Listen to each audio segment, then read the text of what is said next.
Assalamualaikum warahmatullahi wabarakatuh. Pembukaan kembali ekonomi pasca pandemi membuat sejumlah bisnis yang semula kurang menarik kini kembali dilirik. Salah satunya adalah bisnis jalan tol yang terdampak parah akibat turunnya kepadatan lalu lintas dampak pembatasan sosial. Meski demikian, sejumlah konglomerat tampaknya melihat ini menjadi potensi bisnis utama. Terlebih kondisi likuiditas perusahaan jasa konstruksi yang tidak dalam performa terbaiknya. Situasi ini memberikan andil akan negosiasi yang lebih mulus. Terbaru, konglomerat Grup Salim memperluas usahanya di sektor jalan tol lewat mengakuisisi sebagian saham konsesi tol Jalan Layang Jakarta Cikampek yang kini bernama Tol Syekh Muhammad bin Zayed atau MBZ. Metro Pacific Tollway Corporation atau MPTC menandatangani Sale Purchase Agreement atau SPA atas pembelian 40% konsesi tol MBZ dengan nilai transaksi mencapai 269,6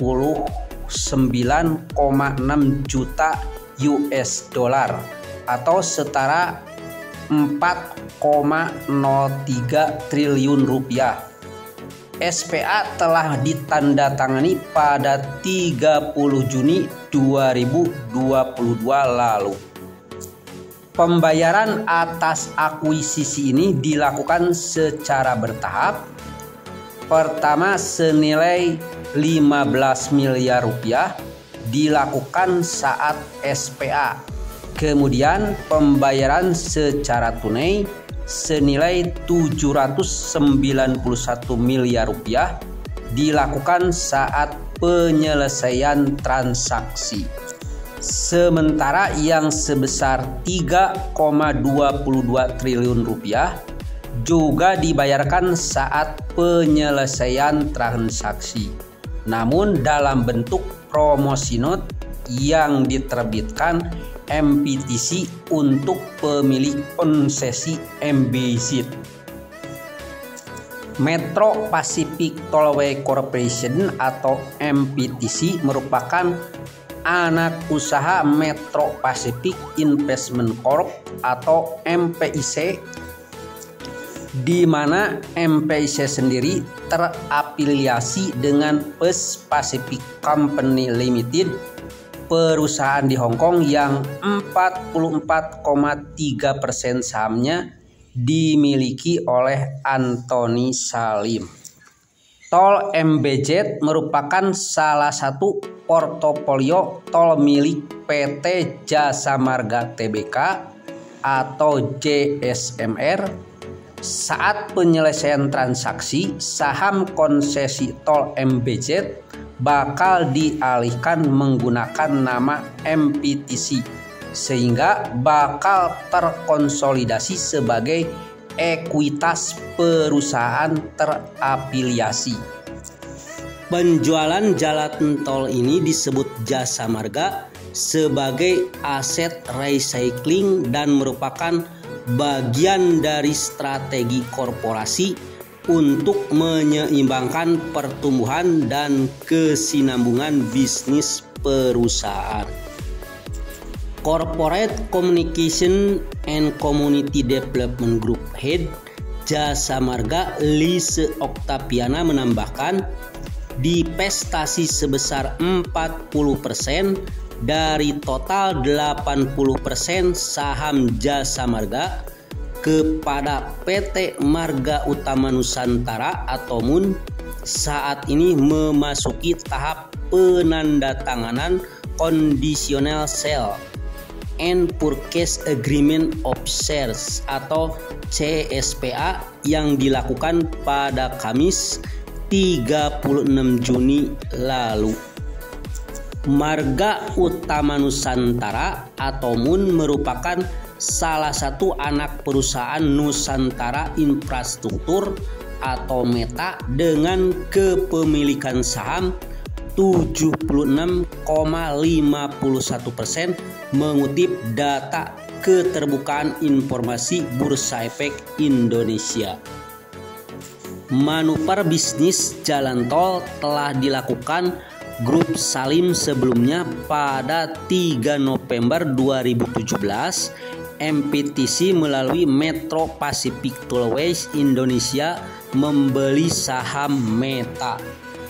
Selain itu terdapat sejumlah nama konglomerat lain yang ikut masuk ke bisnis jalan tol. Beberapa di antaranya termasuk Grup Astra, Saratoga, dan konglomerat Roko Gudang Garam. Anak usaha Asta Internasional Tbk atau ASII yang bergerak di bidang infrastruktur, Astra Infra melalui PT Jakarta Marga Jaya diketahui mengambil alih kepemilikan 14% saham milik PT Marga Lingkar Jakarta dari PT Jasa Marga Tbk akhir Juni tahun lalu. Dengan pengalihan tersebut, maka secara tidak langsung Astra Infra memiliki 49% saham PT Marga Lingkar Jakarta atau MLJ yang merupakan badan usaha jalan tol BUJT Jor 1 ruas Ulu Jami Kebonjeruk. Sebelumnya di tahun 2020 Astra Infra juga telah menyelesaikan proses akuisisi 100% saham PT Jakarta Marga Jaya atau JMJ yang sebelumnya dimiliki 51% oleh PT Jakarta Infrastruktur Propertindo atau JIP dan 40% saham milik PT Jaya Sarana Pratama atau JSP. Pasca pengalihan ini, Astra Infra memiliki 35% saham PT Marga Lingkar Jakarta atau MLJ. Saat ini Astra Infra setidaknya telah berkontribusi di infrastruktur jalan tol sepanjang 357,6 km dengan kepemilikan saham di 7 badan usaha jalan tol yang terdiri ruas Tangerang Merak 72,5 km, Cikopo Palimanan 116,8 km, Semarang Solo 72,6 km, Jombang Mojokerto 40,5 km, Surabaya Mojokerto 36,3 km, Kunciran Serpong 11,2 km, dan Jor 1 ruas Ulu Jami Kebonjeruk sepanjang 7,67 km. Selanjutnya ada emiten milik Menteri Pariwisata dan Ekonomi Kreatif Sandiaga Uno yang juga telah lama diketahui terjun di industri tol. Saratoga merupakan salah satu pemilik dan pengelola ruas tol Cikopo Palimanan atau Cipali sepanjang 116 km sebelum dilepas ke grup Astra.